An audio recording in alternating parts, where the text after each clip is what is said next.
মহামূর্খ ছাত্র, তোর মনের আশা আমি কিছুতেই আমি পূর্ণ হতে দেব না। কি আমি দেখছি ওই চাঁদের ছেলে সীমান দুর্লভ লক্ষিন্দর স্কুল হইতে বাড়ি ফিরেছি।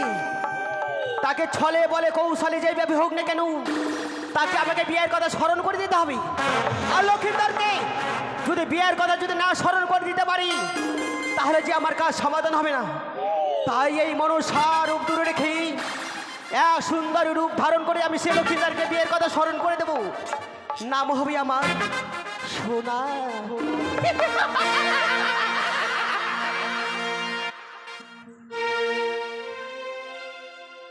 Hello hello. শ্রাবণে এলো মেঘ ঘনালো, সুন্দর সুন্দর ফুল ফুটিল। ও আষাঢ় যারা সবাই এলো, আষাঢ় যারা সবাই এলো, তুমি কবে আসবে গো?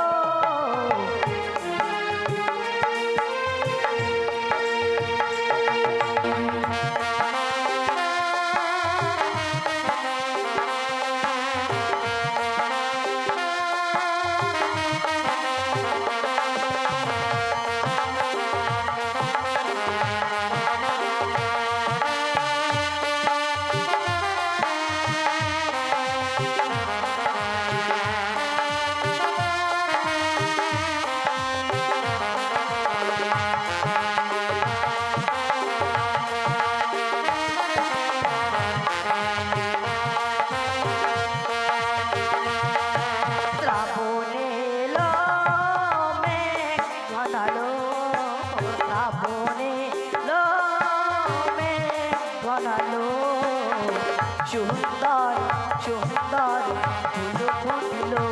ও আষাঢ় যারা সবাই এলো, আষাঢ় যারা সবাই এলো, তুমি কবে আসবে গো? তুমি কবে আসবে গো?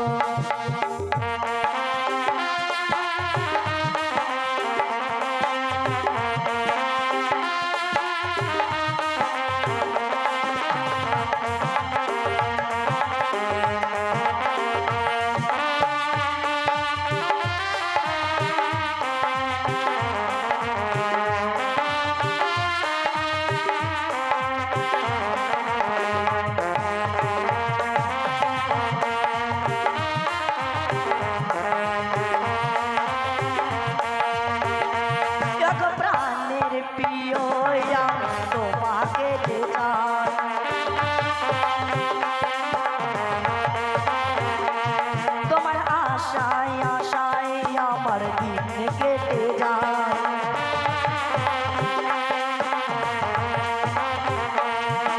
প্রাণের প্রিয় আমি তোমাকে যে চাই, তোমার আশায় আশায় আমার দিন কেটে যায়। কবে তুমি আসবে বলো আমার বাড়িতে, পালকি করে নিয়ে যাব তোমার বাড়িতে।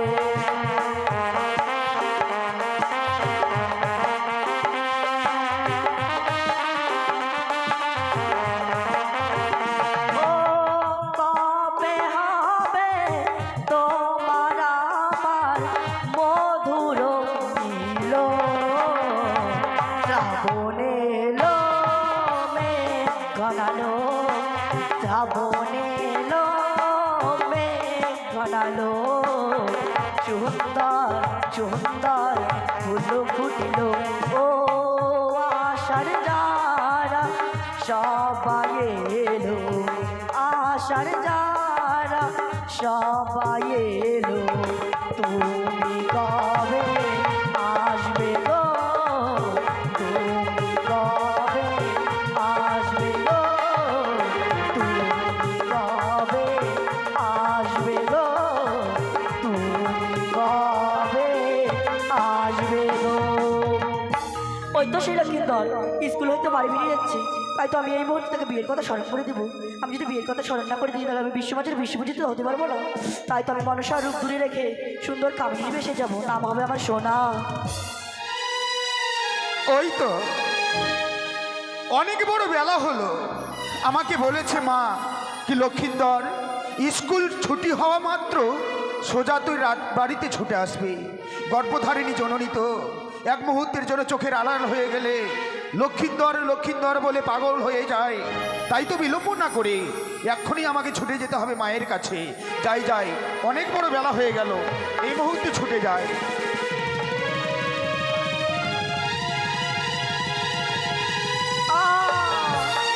কে কে আমায় এইভাবে ধাক্কা মারলো? আমি ধাক্কা দিয়েছি? সত্যই? না না, হয়তো তুমি আমাকে ধাক্কা মেরেছো। তুমি ধাক্কা মেরে বলছো আমি তোমাকে ধাক্কা দিয়েছি? সত্যি গো, এই প্রথম আজ তোমাকে ধাক্কা মেরে যদি আমার কোনো অন্যায় হয়ে থাকে আমাকে তুমি ক্ষমা করে দিও। আমার পথ থেকে সরে দাঁড়াও, অনেক বড় বেলা হলো, আমাকে তুমি যেতে দাও। দাঁড়াও, বলছি যুবক তোমাকে কিছু আমি বলতে পারি? আমাকে কিছু বলবে? হ্যাঁ। বলো বলো, এমন কি তুমি আমাকে বলতে চাও? তুমি কোথায় গিয়েছিলে? আমি গিয়েছিলাম স্কুলে। তোমার বাড়ি কোথায়? চম্পকনগর। ও, নিশ্চয়ই তোমার পিতার নাম চাঁদ সওদাগর। ঠিকই বলেছো, চাঁদ সওদাগর তিনি হচ্ছেন আমার পিতা। আর কিছু বলবে? বলছি যুবক তুমি বিয়ে করেছো? হ্যাঁ?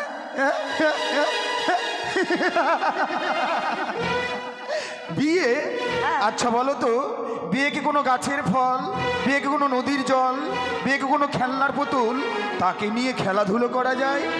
এত বড় ছেলে তাও বিয়ে কি জিনিস তা জানো না? সত্যি, ছোট থেকে বাবা মা কোলে পিঠে করে মানুষ করেছে, কিন্তু বিয়ের কথা বাবা মার কাছে আমি কোনোদিন শুনিনি।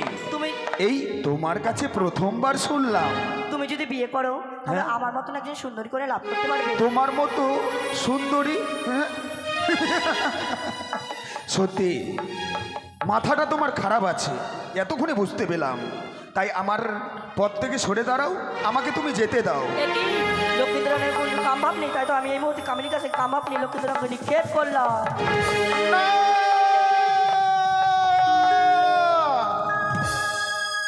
একই একটি অপরূপ সুন্দরী মেয়ে প্রথম আজে এসে আমার সঙ্গে কতগুলো কথা বলল, তার সঙ্গে কথা না বলে আমি চলে যাচ্ছি?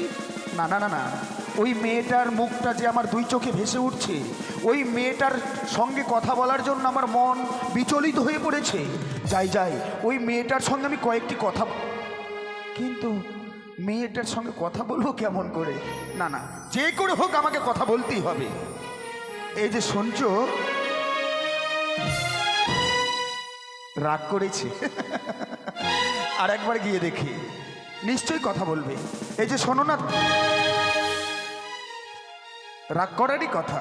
এতক্ষণ ধরে সে আমার সঙ্গে কথা বলেছে, তার কথা আমি রাখিনি বলে আমার উপরে খুব রাগ করেছে। আর একবার গিয়ে দেখি। এই যে শোনো না, তোমাকে বলছি। হ্যাঁ, কি সুন্দর যেন তোমার দুটি চোখ, কি সুন্দর যেন তোমার মুখখানা। তাই আজকের দিনে তোমার দুটি চোখ দেখে মনে হচ্ছে স্বয়ং ওই আকাশ থেকে তারা নেমে এসেছে এই ধরার বুকে। তাই একটি কথা বলবো। বলো। বলো তো, তোমার নামখানা কি? আমার নাম সোনা। সোনা? হ্যাঁ। সত্যি, যেমনি তোমার নাম তেমনি তুমি দেখতে, একটি অপরূপ মেয়ে। আজকের দিনে তোমার রূপে যে আমি পাগল হয়েছি, তোমার ওই মুখের কথাগুলো শুনে আমি বিচলিত হয়ে পড়েছি। তাই একটি কথা রাখবে? এমন কি কথা তোমার রাখতে পারি আমি? ও গো তোমারি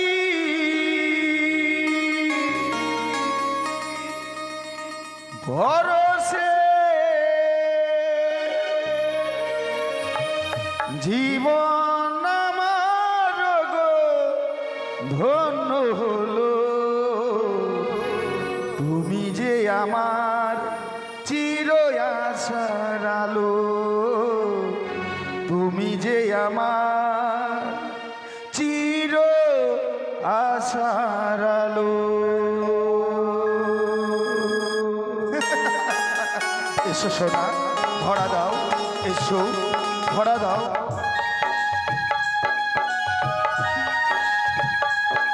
সোনা, কাছে এসো, এসো না।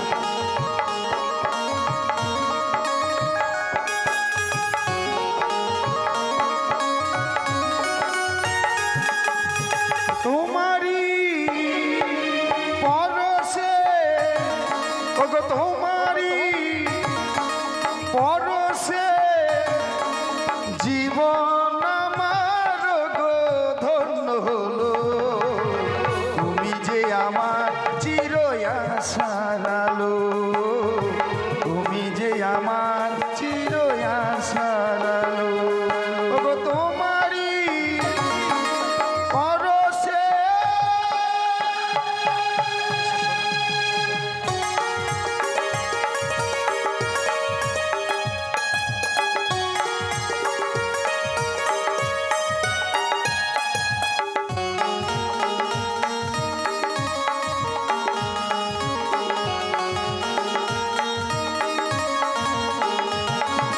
তুমি আছো সারাক্ষণ আমার প্রাণে স্বপ্ন ভরানো মান অভিমানে সোনা তুমি আছো সারাক্ষণ আমার প্রাণে স্বপ্ন ভরানো মান অভিমানে তোমারই মমতায় সকল আশা যেন রাঙিয়ে দিলে সোনা তুমি যে আমার চির আশার আলো তুমি যে আমার চির আশার আলো ওগো তোমারই পরশে ওগো তোমারই পরশে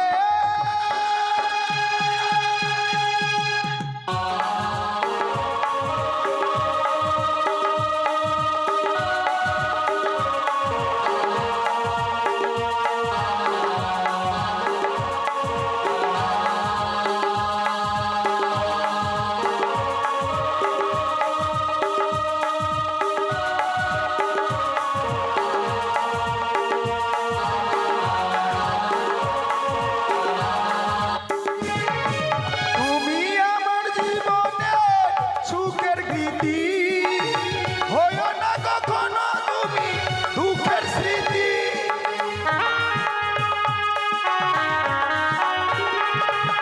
তুমি আমার জীবনে সুখের গীতি হয়ো না কখনো তুমি দুঃখের স্মৃতি তোমারই মমতায় সকল আশা যেন রাঙিয়ে দিলে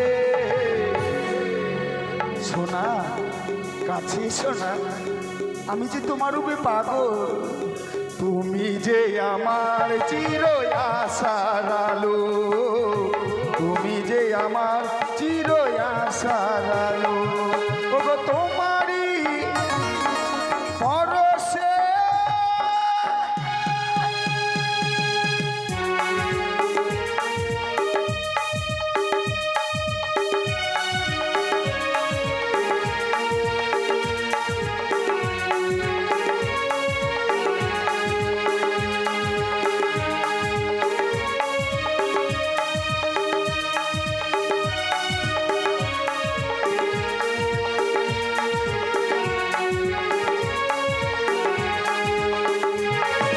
তুমি আমার জীবনে চির আশা তুমি আমার জীবনে ভালোবাসা সোনা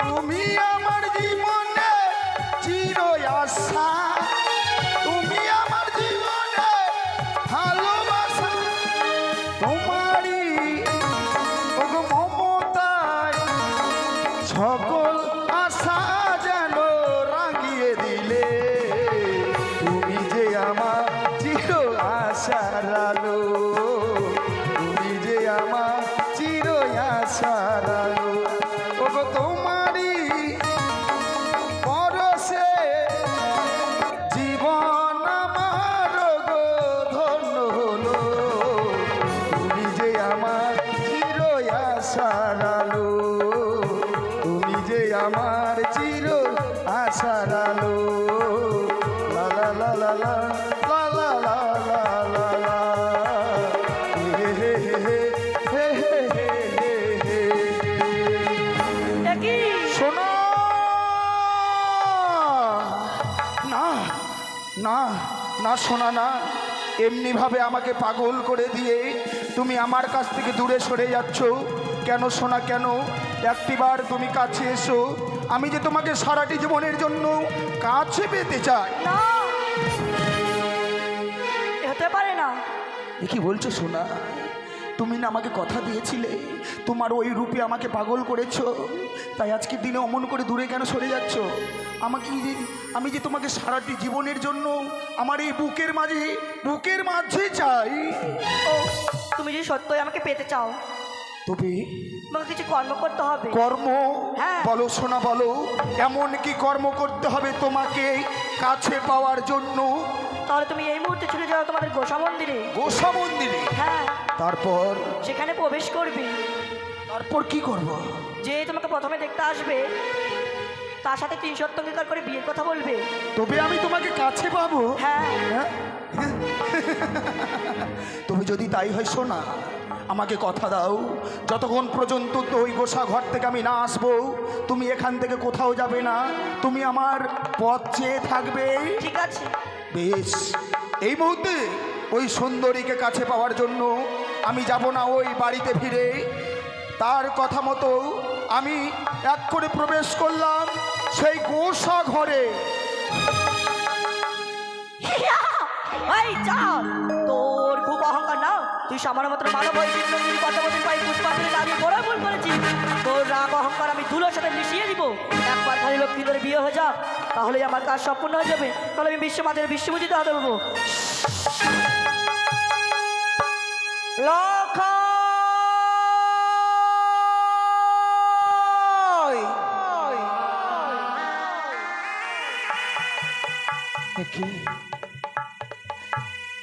সকালে 10টার সময় লক্ষাই আমার স্কুলে গিয়েছে। আচ্ছা, লক্ষাই যেন এখনো আমার এসে ঘরে ফিরে না কেন? অবসান হয়ে গেল। আমি লক্ষাইয়ের জন্য কত সুন্দর করে পথ মাঝে পথ চেয়েছি। সে লক্ষাই যদি আমার ঘরে ফিরে আসে, লক্ষাইকে আমি বাটি ভরা দুধ পেটে ভরে খাও। সে লক্ষাই আমার রাজপ্রাসাদে একে মুহূর্ত আমায় না দেখলে থাকতে পারে না।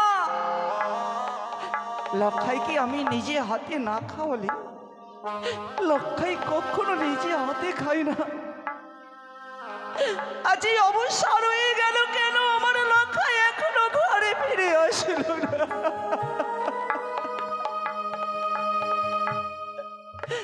ওরে ওরে লক্ষাই, একটি বার শুধু মা মা বলে এসে ওগো ওগো বাবারা, আমার লক্ষ্মী দ্বার কি তোমরা কেউ দেখেছো? বলো না, একটি বার যদি বলো তাহলে আমার লক্ষ্মীর দ্বারকে আমি সবই কথা বলে যাব।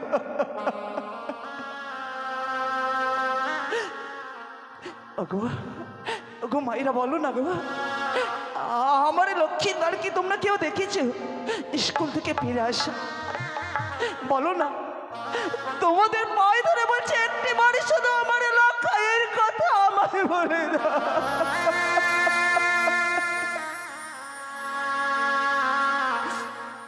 কেউ বলবে না, আমার লক্ষাইয়ের কথা কেউ বলবে না।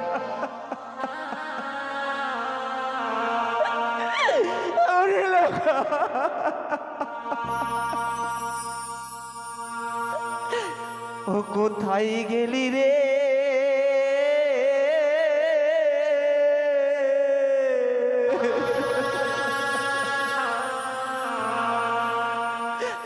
ওরে বাপ লক্ষা,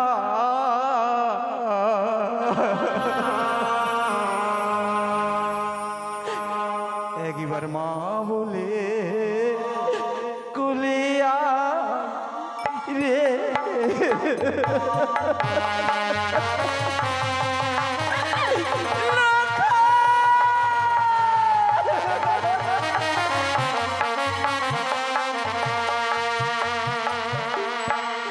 কোথায় গেলি রে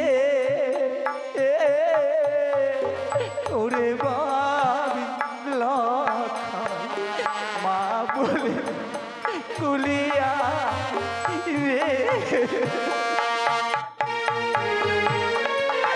ওগো বলো না আমার লক্ষাইয়ের কথা একটিবারে বলো না গো।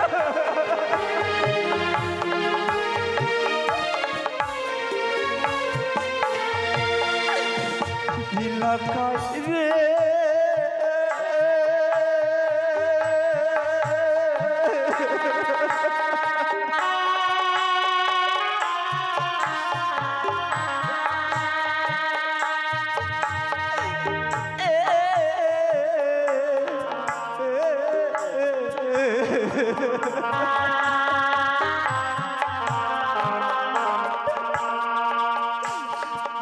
আরে আয়ো রে দারুণ বিধি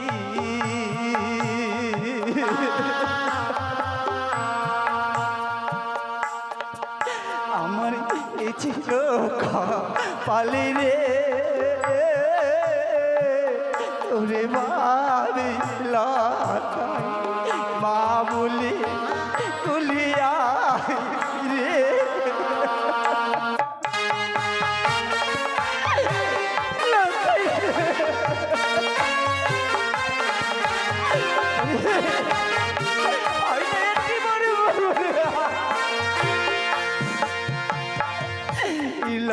খাই রে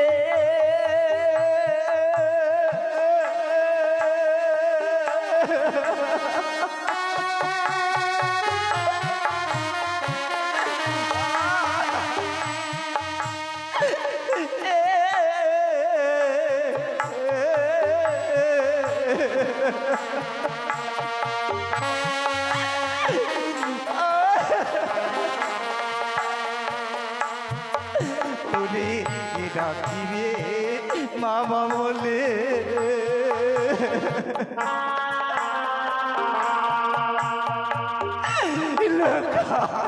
কে দিবে তোনারে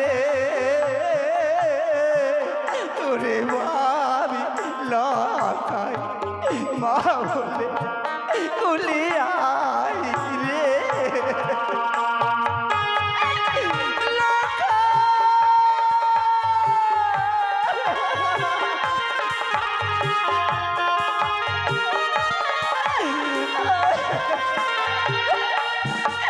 লখাই রে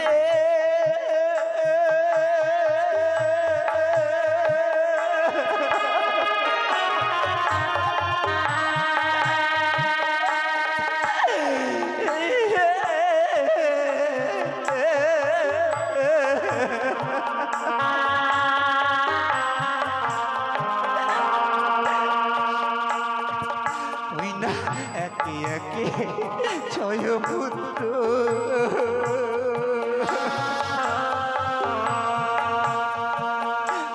লখাই ভাসাইলাম সাগরে রে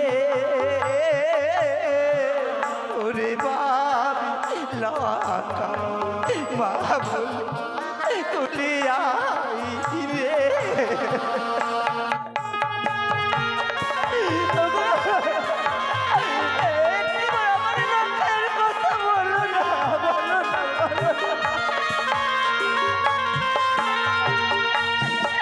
লখাই রে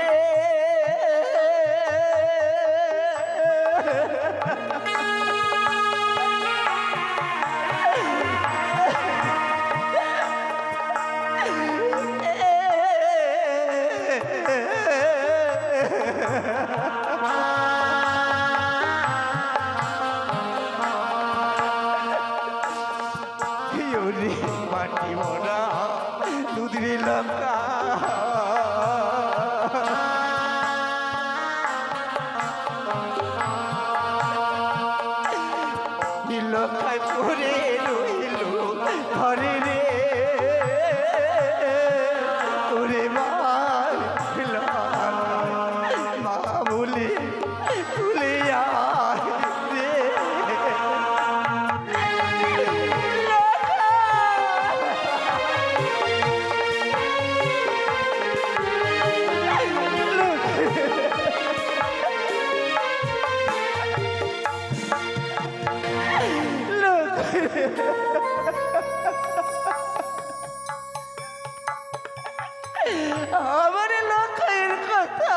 ভাই কেউ বলবে না।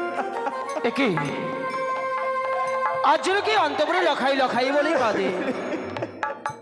তবে এমন কি হয়েছে রাজপ্রাসাদে সে যেন লখাই লখাই বলে আর্তনাদ করে কাঁদছে? না না, আমি একবার রাজপ্রাসাদের দিকে যাই, দেখি এমন কি হয়েছে খান, কেনই বা আজ রাজপ্রাসাদে কাঁদছে? কি বৌরানী, বৌরানী, বৌমা। কে?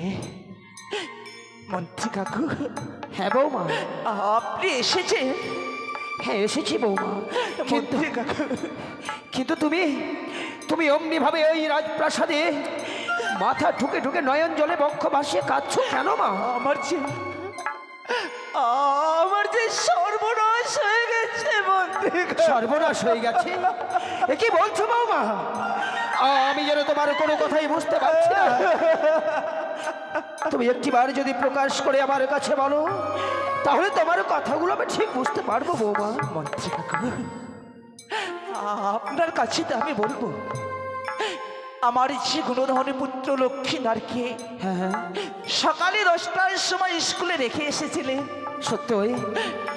দেখুন না, দেখুন আজকে অবসান হয়ে গেল। এখনো যে আমার সে গুণধনী পুত্র লক্ষ্মীনার এখনো যে আমার কাছে ফিরে আসেনি। বৌমা, এ কি বলছো তুমি? আমাদের লক্ষ্মীন্দর এখনো রাজপ্রাসাদে ফিরে আসেনি? তবে আমার তো কিছু ভালো লাগছে না। আর ওই লক্ষ্মীন্দরের জন্যই বুঝি তুমি অমনি ভাবে ডুকরে ডুকরে কাঁদছো? মন্ত্রী কাকু, আমি কাঁদবো না। আমি যে সন্তানে হারামা, আমি যে এক এক করে আমার ছয় পুত্রকে বিসর্জন দিয়েছি,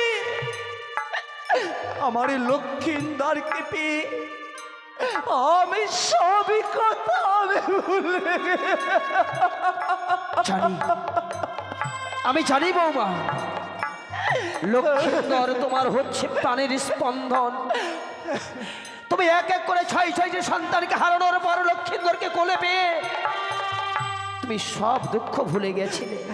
আর লক্ষ্মীন্দর আসেনি বলে তুমি অমন করে কাঁদছো মা? তোমার হয়তো জানা নেই মা, তোমার হয়তো জানা নেই যে মায়ের চোখের জলে সন্তানের অকল্যাণ হয়। তুমি তো জানো বৌমা, লক্ষ্মীন্দর আমাদের ছেলে মানুষ, না জানি পাঠশালায় গিয়ে কোনো বন্ধু বান্ধবদের সঙ্গে খেলায় মেতে গেছে, আর খেলতে খেলতে সে হয়তো বাড়ির কথা ভুলে গেছে।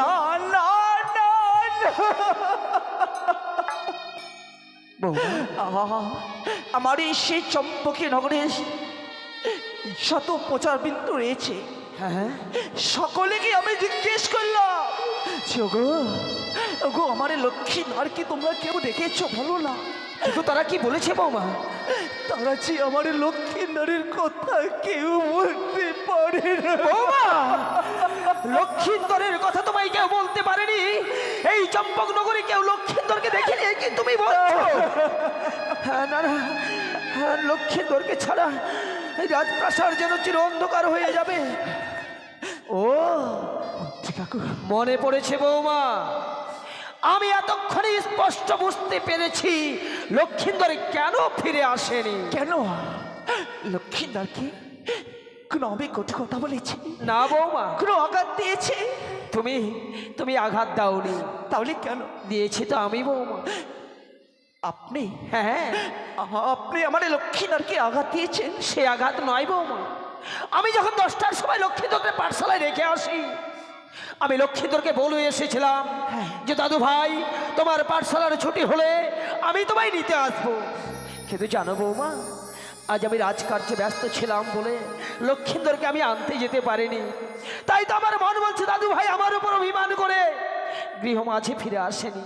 মন্ত্রী কাকু, আপনি তো সবই জানেন লক্ষ্মীন্দর হচ্ছে আমার অভিমানী পুত্র। আজ মনে হয় লক্ষ্মীন্দর আমার অভিমান করে কোথাও লুকিয়ে রয়েছে। জানলে একটিবার আমার লক্ষ্মীন্দরকে আপনি যে খেল থেকে আমায় এনে দেন না। আমি যাবো বৌমা, আমি এই মুহূর্তে লক্ষ্মীন্দরের সন্ধানে বেরিয়ে পড়ব। সারাটা চম্পলনগর তন্ন বিতন্ন করে খুঁজবো, যেখান থেকে হোক না কেন আমি লক্ষিন্দরকে ফিরিয়ে নিয়ে আসবো। কিন্তু জানো বৌমা, মন্ত্রী কাকু, লক্ষিন্দর তোমার পুত্র হলেও আমার যে সে ছোট্ট দাদু ভাই, আমিও তো লক্ষিন্দরকে কোলে পিঠে করে মানুষ করেছি। লক্ষিন্দরকে শুধু তো তুমি গর্ভে ধারণ করেছো বৌমা, কিন্তু লক্ষিন্দরকে যে আমার প্রাণের চেয়েও আমি বড় ভালোবাসি। মন্ত্রী কাকু,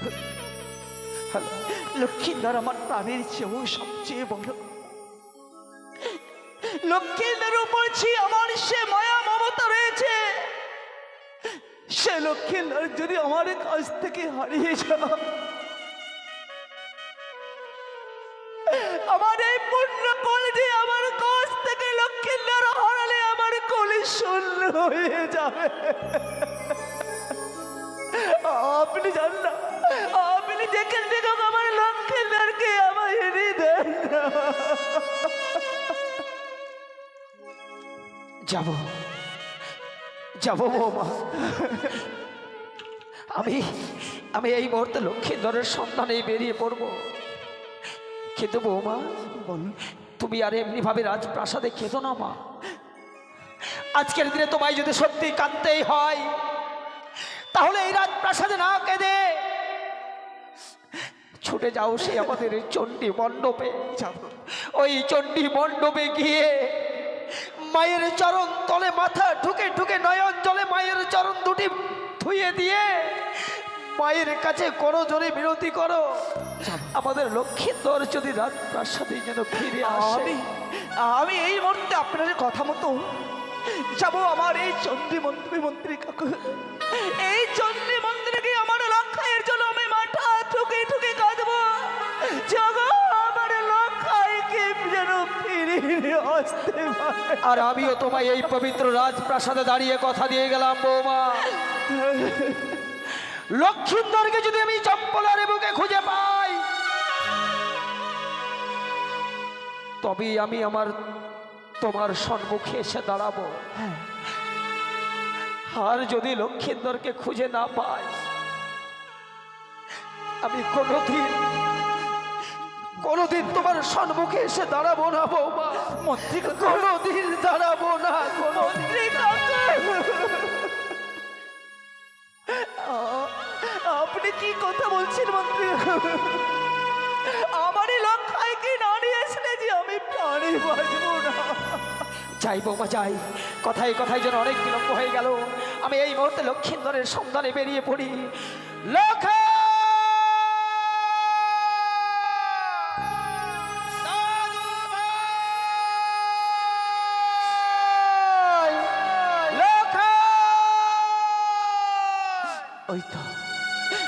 ওই তো মন্ত্রী কাকু ছুটি গেল সে আমার ক্রোধন পুত্রকে আনতে। আমি আর বিলম্ব করব না, এই মুহূর্তে আমার এই চণ্ডী মণ্ডপে গিয়ে আমি শুধু মায়ের কাছে কামনা করব। ওগো মা, আমার এই লক্ষ্যে কি যেন ভালোভাবে আমার কাছে আনতে পারে, আমার কোলে যেন আমার সে পূর্ণ করে দেয়।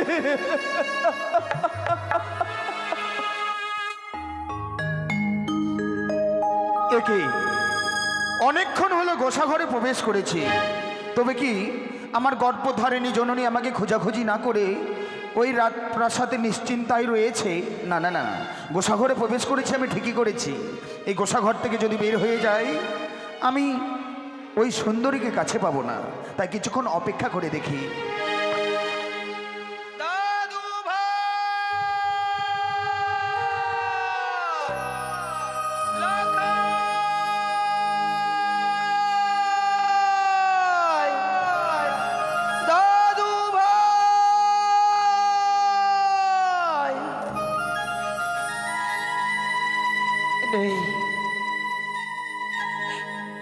আমি সারাটা চম্পলা যেন তন্ন বিতন্ন করে খুঁজলাম, কোথাও যেন আমি লক্ষ্মীন্দরের সন্ধানে পেলাম না। তবে কি লক্ষ্মীন্দর চম্পলা নগরে নেই? কোথায় যাবে? কিন্তু আমি তো রানীমাকে কথা দিয়ে এসেছি, লক্ষ্মীন্দরকে খুঁজে না পেলে আমি রাজপ্রাসাদে ফিরে যাব না। কিন্তু আমি কি করি? আমি যদি রাজপ্রাসাদে ফিরে না যাই, না জানি মহারানী সনেকা কাঁদতে কাঁদতে প্রাণকে বিসর্জন দেবে, আর সে যদি প্রাণে মারা যায় সেই পাপের ভাগী হব আমি। কিন্তু কি করি? না না, আজকে আমি লক্ষ্মীন্দরকে নাই বা পেলাম, আগামীকাল আবার সূর্যোদয় হওয়ার সাথে সাথে লক্ষ্মীন্দরের সন্ধানে বেরিয়ে পড়ব। যাই যাই, রাজপ্রাসাদে গিয়ে আমি মহারানীকে বুঝিয়ে রাখি। যাই। কিন্তু কি একে দেখছি আমি, গোসাঘরের দরজা বন্ধ। তবে কি লক্ষ্মীন্দর গোসাঘরে প্রবেশ করেছে? না না, লক্ষ্মীন্দর কেন প্রবেশ করবে? লক্ষ্মীন্দর তো আমাদের ছেলে মানুষ, সে তো অভিমান সম্বন্ধে কিছু জানে না, অনুরাগ সম্বন্ধে সে কিছু বোঝে না। তাহলে কে প্রবেশ করে আছে? না না, আমার মন যেন কু গাইছে, না জানে লক্ষ্মীন্দরই প্রবেশ করে আছে। আমি একটিবার ডেকে দেখবো, দেখি এই গোসাগরে কে প্রবেশ করে আছে। বলি, কে কে গোসাগরে প্রবেশ করেছ? বেরিয়ে এসো, নইলে তোমাকে ওই অন্ধকার কারাগারে নিক্ষেপ করব। এই তো মনে হচ্ছে দাদু আমাকে নিয়ে যাওয়ার জন্য এসেছে। না না না, আমাকে এক্ষুনি সাড়া দিতে হবে। কে? দাদু নাকি? লক্ষ্মীন্দর, হরিহ হতো বাগা, আজ তুমি একই করেছো দাদু ভাই। আমি তোমায় সারা চম্পলনগর তন্ন বিতন্ন করে খুঁজে এলাম, আর তুমি প্রবেশ করে আছো এই নোংরা গোসা ঘরে। তোমার জন্য যে তোমার মা জননী কেঁদে কেঁদে পাগলিনী প্রায়। বেরিয়ে এসো দাদু, বেরিয়ে এসো। দাঁড়াও দাদু, আমি বের হতে পারি, কিন্তু তার আগে তোমাকে যে আমায় কথা দিতে হবে। কথা? আমি তোমার কাছে যা চাইবো তুমি আমাকে তাই দেবে। দাদু ভাই, তুমি যা চাইবে আমি তোমায় তাই দেব। বেশ, এই মুহূর্তে আমি দরজা খুলে দিচ্ছি। লক্ষ্মীন্দর, ওরে দাদু ভাই, আরে এ কি করেছো দাদু ভাই? তুমি এ কি করেছো? এই নোংরা গোসাগরে প্রবেশ করতে আছে পাগল? এই নোংরা গোসাগরে প্রবেশ করে আছো বলে চেয়ে দেখো, তোমার সর্বঙ্গ যেন মশাই ক্ষত বিক্ষত করে দিয়েছে, তোমার মুখখানা যেন শুকিয়ে গেছে। চলো দাদু ভাই, চলো, তোমার মায়ের কাছে চলো। দাঁড়াও দাদু, কিন্তু আমি কেন তোমাকে বললাম কি আমার কথা রাখতে হবে? আমার কথা শুনবে না? শুনবো দাদু ভাই, শুনবো। আজ আমরা দুই দাদু ভাই মিলে পথ চলবো, আর চলতে চলতে তুমি তোমার মনের কথা বলবে, আর আমি আমার দোকান পেতে শুনবো। ওই না, শোনো শোনো ও গো দাদু, ও গো দাদু, বলি যে তোমারে, বলো। ওই আমি স্কুলেতে আর যাব না গো দাদু, তুমি জানাবে পিতারে। কি? আমি আর স্কুলে যাব না। তাই নাকি? আমি স্কুলেতে আর যাব না গো দাদু, জানাবে পিতারে। ও দাদু, ওই স্কুলে আর আমি যাব না।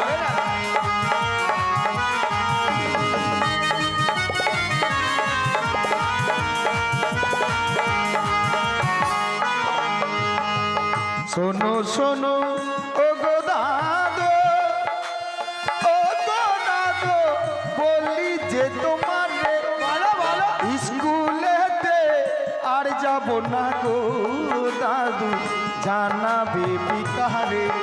আমি স্কুলেতে আর যাব না গো দাদু, জানাবে পিতারে।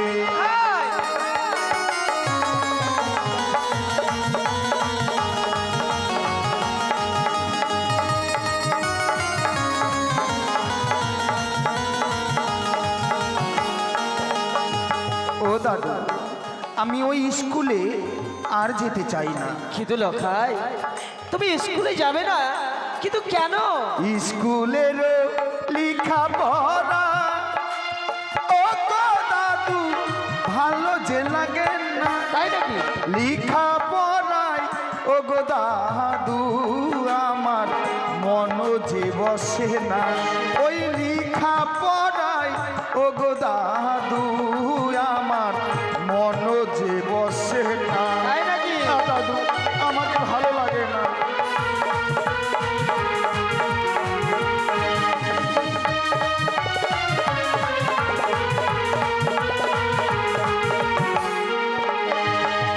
লক্ষিন্দর, জানো দাদু, হ্যাঁ। যখনই লেখাপড়া করব বলে বই খুলে বসি, হ্যাঁ, হ্যাঁ। লেখাপড়া করতে যেন আমাকে মোটেই ইচ্ছা হয় না। মোটেই ইচ্ছে করছে না। কিন্তু দাদু ভাই একটি কথা বলবো, এ হচ্ছে তোমার লেখাপড়া করার বয়স, আর এই বয়সে লেখাপড়া করবে না। কিন্তু বুঝেছি, কি বুঝতে পেরেছো? আমি বুঝেছি।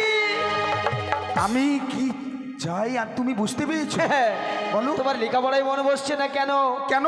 আমি যদি বুঝতেই না পারি তাহলে আমি তোমার কেমন দাদু?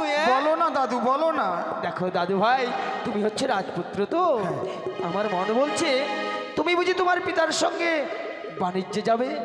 বাণিজ্যে? হ্যাঁ। না না, আমি বাণিজ্যে যাব না। ও বাবা, তুমি বাণিজ্যে যাবে না? ও হ্যাঁ, বুঝেছি। তাহলে বুঝি তুমি তোমার পিতার সঙ্গে কোনো বড় ব্যবসা করবে?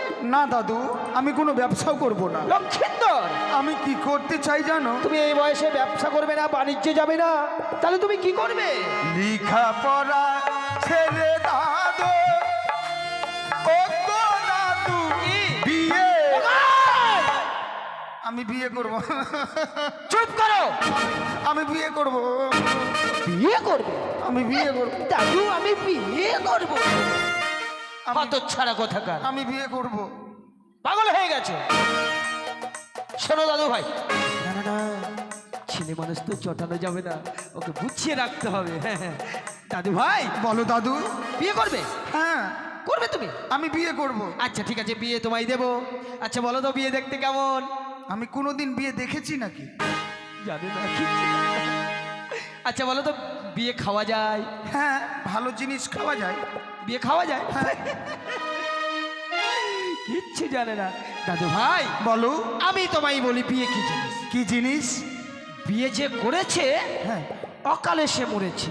তাই নাকি? হ্যাঁ, আর বিয়ে তো কথায় কথায় বিয়ে হয় না, 42 কথাতে বিয়ে হয়।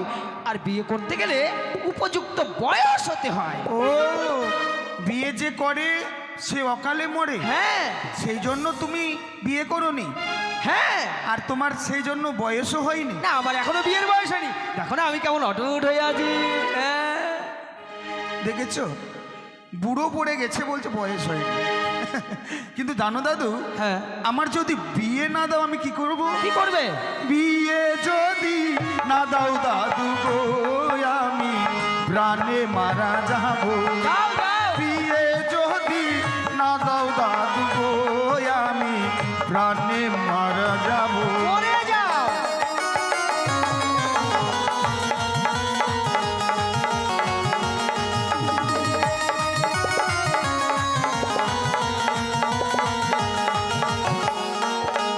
আবার হস্তে ধরি পায়ে পড়ি, ও গো দাদু বললি যে তোমার বিয়ের কথা, ও গো দাদু তুমি জানাবে পিতাকে বিয়ের কথা, ও গো দাদু তুমি জানাবে পিতাকে। কখনো না। বিয়ে করবে? ও দাদু, আমায় তুমি ছোবে না, ছোবে না। আমি বিয়ে করব। বিয়ে করবে?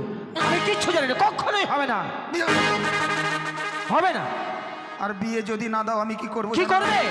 তুমি আমাকে কথা দিয়েছিলে তোমার কাছ থেকে আমি যা চাইবো তাই দেবে, তাই বিয়ের কথা তুমি পিতাকে বলবে 1 সপ্তাহের মধ্যে যদি আমার বিয়ের ব্যবস্থা না করো আমি কি করব জানো? কি করবে তুমি? ওই তো ঝড়মুখে দেখি একটি নদী, সেই নদীতে গিয়ে আমার এই সুন্দর প্রাণখানা আমি এক্ষুনি আমি বিসর্জন দেব। নারে দাদু ভাই, কথায় কথায় যেন বলো তুমি প্রাণকে বিসর্জন দেব, প্রাণকে বিসর্জন দেব। ওরে আত্মহত্যা করতে নেই রে। তোমার হয়তো জানা নেই দাদু ভাই, যে 84 লক্ষ জনই ভ্রমণ করে একবার পেতে হয় মানব জনম। মানব জনম যে বড় দুর্লভ জনম দাদু ভাই। এই মানব জনম পেয়ে কেউ কোনোদিন আত্মহত্যা করতে নেই। আত্মহত্যা যে মহাপাপ, নরকে হয় গমন। তবে যদি তাই হয় দাদু, 1 সপ্তাহের মধ্যে আমার বিয়ের ব্যবস্থা করো, আর আমি ততক্ষণে যাই মায়ের সঙ্গে দেখা করে আসি। যাও দাদু ভাই যাও। চলে গেল, কিন্তু একে আমি বড় ভুল করেছি। আমি ত্রিসত্য অঙ্গীকারে লক্ষিন্দরকে কথা দিয়ে বড় ভুল করেছি, কিন্তু আমার জানা ছিল না যে ছোট্ট নাবালক লক্ষিন্দর আজকে আমার কাছে এই অবান্তর দাবি চেয়ে বসবে। আমি যদি পূর্বেই জানতাম এই অবাস্তব দাবি চেয়ে বসবে, আমি কোনোদিন অঙ্গীকার করতাম না, কোনোদিন অঙ্গীকার করতাম না। কিন্তু কি করি আমি এই কথা কি করে আমি সদাগরের কাছে গিয়ে বলি? না জানি এই কথা বলতে গিয়ে আমাকে কতটা লাঞ্ছনা গঞ্জনা শুনতে হবে, কেননা আমি তো একজন বেতনভুক্ত কর্মচারী। কিন্তু যাই সদাগরের কাছেই যাই, সব কিছু কথা খুলে বলি, যাই।